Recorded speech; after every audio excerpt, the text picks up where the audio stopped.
கன்னியாகுமரி மாவட்டம், திருநெல்வேலி மாவட்டம், இந்த மாவட்டத்தில் தேர்தல் பிரச்சாரம் நிகழ்ச்சியிலே கலந்து கொள்வதற்காக நான் வந்துள்ளேன். ஏற்கனவே எழுச்சி பயணத்தை நான் தொடங்கி முதற்கட்ட தேர்தல் பிரச்சாரத்தை முடித்திருக்கின்றோம். இப்பொழுது தேர்தல் அறிவிக்கப்பட்டுகின்றது. மீண்டும் தமிழகத்தில் இருக்கின்ற அனைத்து மாவட்டங்களிலும் நேரடியாக சென்று மக்களை சந்தித்து வாக்குகள் சேகரிப்பதற்காக திட்டமிட்டு நான் பிரச்சாரத்தை தொடங்கியுள்ளேன். 14/12/2003 அன்று இந்திய வானிலை ஆய்வு மையம் 17/12/2023 முதல் தூத்துக்குடி, திருநெல்வேலி, தென்காசி மற்றும் கன்னியாகுமரி மாவட்டங்களில் கனமழை பெய்யும் என்று ரெட் அலர்ட் செய்யப்பட்டது. ஆனால் திராவிட முன்னேற்ற கழக அரசு சென்னையை போன்று மிக்ஜாம் புயல் தென் மாவட்டங்களில் கனமழை முன்னெச்சரிக்கை நடவடிக்கை எடுக்கவில்லை. எங்களுடைய ஆட்சியில் புயல் எச்சரிக்கை வந்தவுடன் வானிலை ஆய்வு மையம் தெரிவித்தவுடன் ஐஏஎஸ் அதிகாரிகள், சம்பந்தப்பட்ட அதிகாரிகள் அதை எதிர்கொள்வதற்காக நாம் நியமிக்கப்படுவோம். ஆனால் திராவிட முன்னேற்ற கழக ஆட்சியில் அப்படி எந்த முன்னெச்சரிக்கை நடவடிக்கையும் எடுக்கப்படவில்லை. அதனால் நான் குறிப்பிட்டுள்ள தூத்துக்குடி, திருநெல்வேலி, தென்காசி, கன்னியாகுமரி போன்ற மாவட்டங்கள் கனமழையால் பாதிக்கப்பட்டது.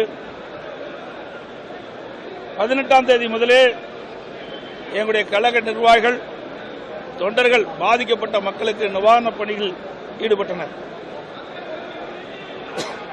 19/12/2023 அன்று உடனடியாக பாதிக்கப்பட்ட 4 மாவட்டங்களுக்கு நான் நேரில் சென்று ஆய்வு செய்து கழகத்தின் சார்பாக நிவாரண உதவிகள்லாம் வழங்கப்பட்டேன். என்ன பத்திரிகையாளர், ஊடக நபர்கள் வந்தீங்க. தூத்துக்குடியில் மழையில் முழங்கால் அளவு தண்ணீர் இருக்கின்ற அந்த பகுதிக்கு நானே நேரடி சென்று நிவாரணப் பணிகளை அளித்தோம். அதேபோல ஆனால் முதலமைச்சர் 19ஆம் தேதி வெள்ளத்தில் பாதிக்கப்பட்ட மக்களை சந்திக்காமல் டெல்லியில் நடைபெற்ற இந்தியா கூட்டணியிலே கலந்து கொண்டு பாதிக்கப்பட்ட மக்களை நேரில் வந்து ஆறுதல் கூட சொல்லவில்லை. அது மட்டுமல்ல, இந்த மாவட்டத்தின் அமைச்சர் மரியாதைக்குரிய அனிதா ராதாகிருஷ்ணன் அவர்கள் கூட 5 நாள் கழித்து தான் மக்களை சந்தித்தார். அதோடு அனைத்து இந்திய அண்ணா திராவிட முன்னேற்ற கழக ஆட்சி இருக்கின்ற பொழுது சுமாட்சி திட்டத்தின் மூலமாக தூத்துக்குடியிலே பகில் ஓடை, அந்த ஓடையை தூர்வாரி அதை சரி செய்வதற்காக 80% பணிகள் நிறைவேற்றப்பட்டது. இந்த ஆட்சி வந்த பிறகு அந்த 20% பணிகள் நிறைவேற்றப்பட்டிருந்தா அந்த பகுதியில், தூத்துக்குடி நகரத்தில் மைய பகுதியில் அந்த பகில் ஓடை சென்று கொண்டிருக்கின்றது. அந்த வெள்ளமெல்லாம் அந்த ஓடையின் வழியாக சென்று வடிந்திருக்கும். ஆனால் சரியான முறையிலே தூர் வாராத காரணத்தினாலே வெள்ளங்கள் எல்லாம் தூத்துக்குடி நகரத்திலே சூழ்ந்து கடுமையாக மக்கள் பாதிக்கப்பட்டார்கள் என்ற விவரம் முழுவதும் ஊடகங்களுக்கும் பத்திரிகைகளுக்கும் தெரியும். இதனால் ஆங்காங்கே நிறுத்தப்பட்டிருந்த 4 சக்கர வாகனங்கள், 2 சக்கர வாகனங்கள் எல்லாம் நீரிலே மூழ்கி மிக கடும் சேதத்துக்குள்ளாது, உடைமைகள் எல்லாம் சேதத்துக்கு. ஆகவே இப்படிப்பட்ட ஒரு சூழ்நிலையில் கூட முதலமைச்சர் மக்களை சந்திக்காதது எந்த அளவுக்கு இந்த அரசு அலட்சியமாக இருந்தது என்பதை இந்த நேரத்தில் நினைவுகூர கடமைப்பட்டிருக்கின்றனர்.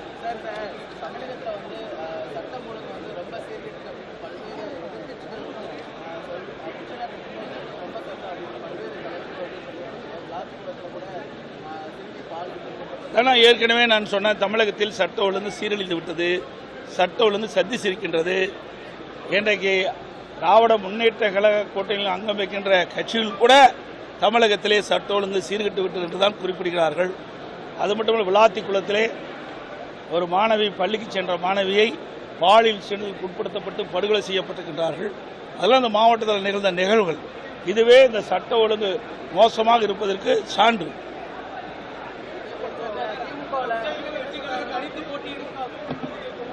அவரு சொன்னா சொல்லிட்டு போறாரு, புதுசா தானே வந்திருக்காரு. தேர்தல் முடிஞ்சா தான் அவருடைய விவரம் தெரியும்.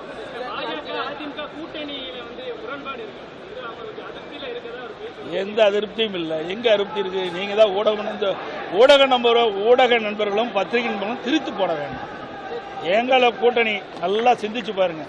திராவிட முன்னேற்ற கழகம் கடந்த 23 நாட்களாக கூட்டணி பேச்சுவார்த்தை பேசிக்கொண்டே இருந்து 2 நாளைக்கு முந்தி தான் இறுதி செய்யப்பட்டது. காங்கிரசுக்கும் திமுகவுக்கும் கிட்டத்தட்ட ஒரு 18 நாட்கள் வார்த்தை போகும். பத்திரிகையில் செய்தி, ஊடகத்தில் செய்தி. ஒரு காலகட்டத்தில் காங்கிரஸ் திமுக கூட்டணியிலிருந்து விலகிவிடுவோம் என்ற நிலைக்கெல்லாம் வந்து விட்டார்கள். ஆக காங்கிரஸ் தலைவர்களும் இந்த மாநில பொறுப்பாளர் போட்டவர்களும் அவர் பல்வேறு கருத்துக்களை குறிப்பிட்டார். அதற்கு எதிர்கருத்துக்களை திராவிட முன்னேற்ற கழகத்தில் இருக்கின்ற முக்கிய நிர்வாகிகள் குறிப்பிட்டார்கள். இதெல்லாம் பத்திரிகை ஊடகத்தில் வந்த செய்தி.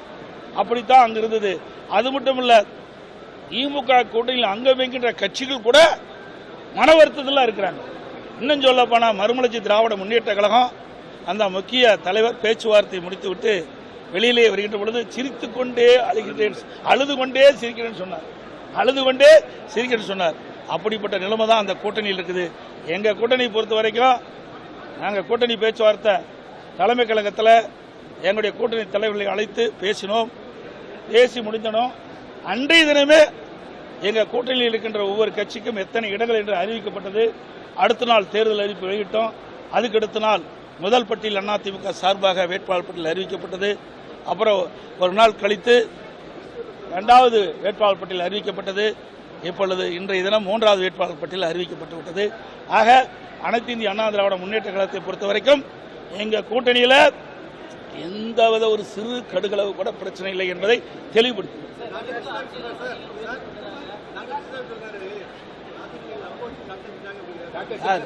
சார், எங்களோட பேச்சுவார்த்தையும் நடத்தலையே. அவர் சீட்டு கேட்கிற அளவுக்கு நான் கொடுக்க முடியுமா? சொல்லுங்க பார்க்கலாம். இன்னும் சொல்ல போனா அது விவரமா சொல்லக்கூடாது என்று கருதுகிறேன். எங்ககிட்ட வந்து 10 சீட்டு கேட்டார், அப்புறம் 5 சீட்டு கேட்டார். பேச்சுவார்த்தை நேரடியாக இல்லை, வேறொரு மூலம் சொன்னார் எங்களால் இயலாதுன்ட்டு. அவ்வளவுதான். இதுல என்ன இருக்கு? போனதற்கு எங்களோட கூட்டணியில் இல்லையே. 2021 சட்டமன்ற பொதுத் தேர்தல் கூட்டணியில் இல்லை. அது மட்டும் இல்லை, சொல்லக்கூடாது, சொல்ல வைக்கிறாரு. ஒவ்வொரு கூட்டணியில் கட்சி சேருகின்ற பொழுது அந்தந்த கட்சியுடைய வாக்கு வங்கிக்கு தேவை மாதிரி தான் அந்த கட்சி பெற்ற வாக்கின் அடிப்படையில் தான் சீட்டு கொடுப்பாங்க. 31 தொகுதியில் போட்டியிட்டு 33,000 ஓட்டு வாங்கியிருக்காரு. 31 தொகுதியில் போட்டியிட்டு 33,000 ஓட்டு வாங்கியிருக்காரு. அவருக்கு எத்தனை தொகுதி கொடுக்குவது என்று பார்க்கணும். ஏன்னா கூட்டணியில் அங்கம் வைக்கின்ற கட்சிகள்லாம் அந்தந்த கட்சிகள் வாங்கிய வாக்கின் அடிப்படையில் தான் எல்லா கட்சிக்குமே கூட்டணியில் இன்றைக்கு அந்த சீட் ஒதுக்கீடு செய்யப்படும். அது அதிமுக சரி, திமுக சரி, அப்படித்தான் கடைபிடிக்கிறாங்க. அந்த அடிப்படையில் கடைபிடிச்சா பரவாயில்ல. அவர் எங்களுக்கு அதிகமான சீட்டை கேட்டு ஆள் அனுப்புனா அது நாங்கள் நேரடியாக பேச்சுவார்த்தை நடத்தலை. அவருக்கு தேவையானவரை அனுப்பினார், நாங்கள் இயலாதுன்ட்டு அவளோட முடிஞ்சிருச்சு.